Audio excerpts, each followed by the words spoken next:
what a wonderful world.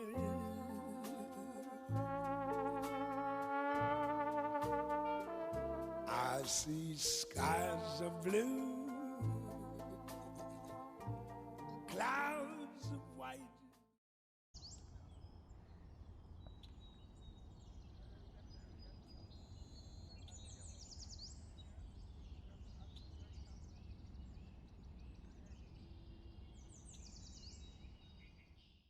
Hi, I'm Nahum.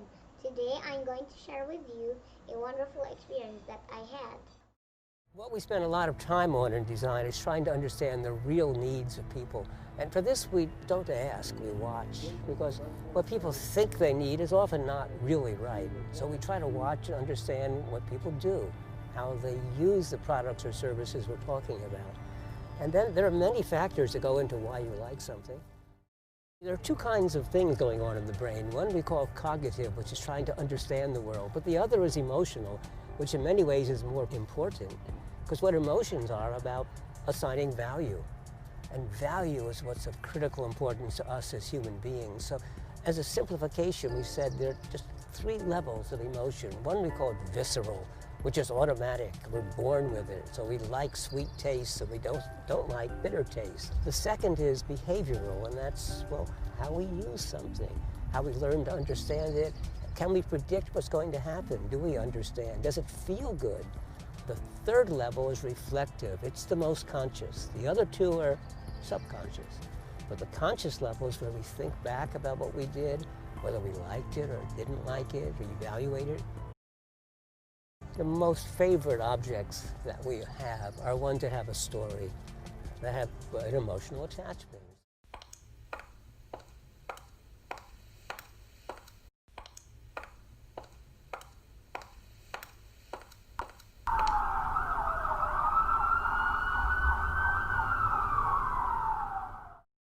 You may not think of New York as a designed object, but it is very much a designed object. And it was designed consciously and unconsciously by the people who have inhabited it since time began.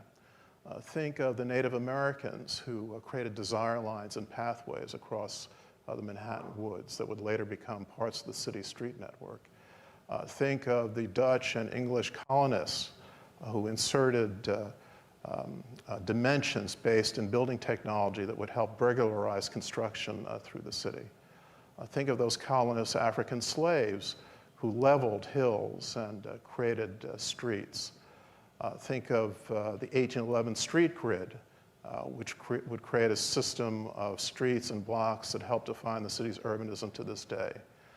Think of the great struggle of reformers who tried to open up the city to light and air, to create better housing for people through rules and regulations that became law, that shaped thousands and thousands of buildings across the city. Think of the men and women who contributed anonymously to that struggle, and to see the outcomes. Buildings provide shelter. At their best, they enrich people's experiences and improve lives. But the effect of architecture on both individuals and wider society is far broader than that, for buildings have ripple effects. Beyond their walls, their immediate site, and the people that use them every day, buildings affect the communities around them. They affect the economy, and they impact the environment. And these ripple effects can go on for a very long time. Buildings take years to design and build, and they're around for decades, sometimes centuries. So the impacts that buildings have on the world around them really matters. Too often, however, these aspects of architecture, the wider impacts of buildings, are not considered, with really unfortunate results.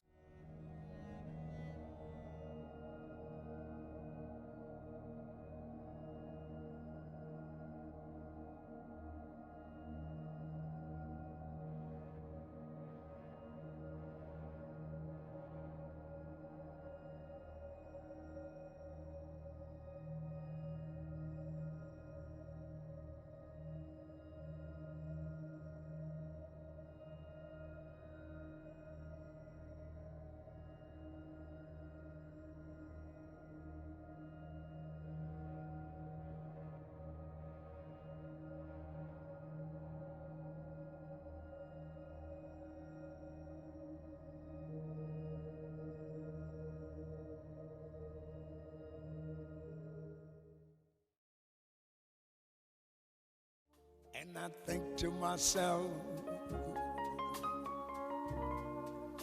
what a wonderful world.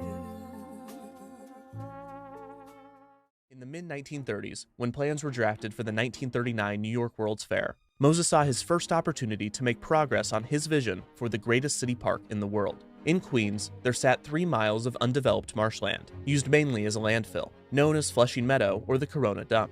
It would be near impossible to raise the millions of dollars necessary to transform Flushing Meadow into a usable site if the goal was merely a city park. However, if Moses used the grounds as the site for the World's Fair, the dump could receive the funds needed to develop it, and the profits from the exposition could be used to transform the temporary fair into a permanent park. Moses convinced New York Mayor Fiorello LaGuardia to approve the Queens Dump as the location for the 1939 World's Fair, and the first step toward Robert Moses Park was underway. Through 1936 to the fair's opening in 1939, construction crews worked to transform a large portion of the filthy swampland into a gorgeous fairground, having to divert a river filled with sewage and defeat an army of monster rats in order to do so.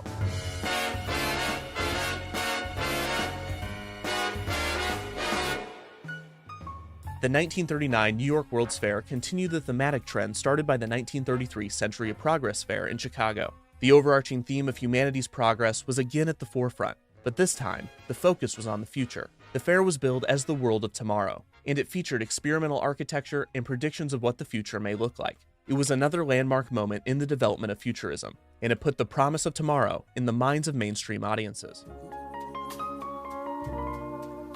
What a wonderful world.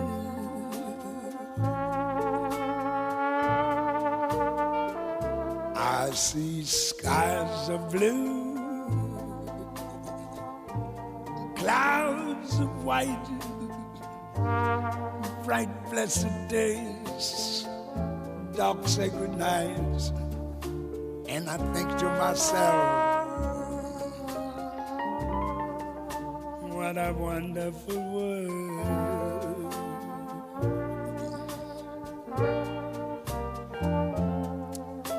The colors of the rainbow, so pretty in the skies, also on the faces of people going by.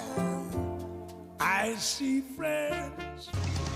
So behind me is the Queen's Theater, well, what is today known as the Queen's Theater, but it's also another relic from the 1964 World's Fair. It's nice that they repurposed it. I mean, it's kind of a eyesore. It's also kind of weird looking, but I like it. It's really neat. I love stuff like this.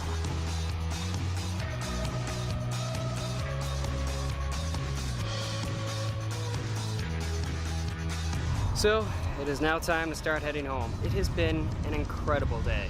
It just feels like I barely scratched the surface of what this amazing park and area has to offer. I mean, every second of the day was well spent, no regrets, but man, there's still so much to see. But you know what? That gives me a reason to come back, to see more, to see the rest, something to look forward to. Today was a great day, and I can't wait to get back.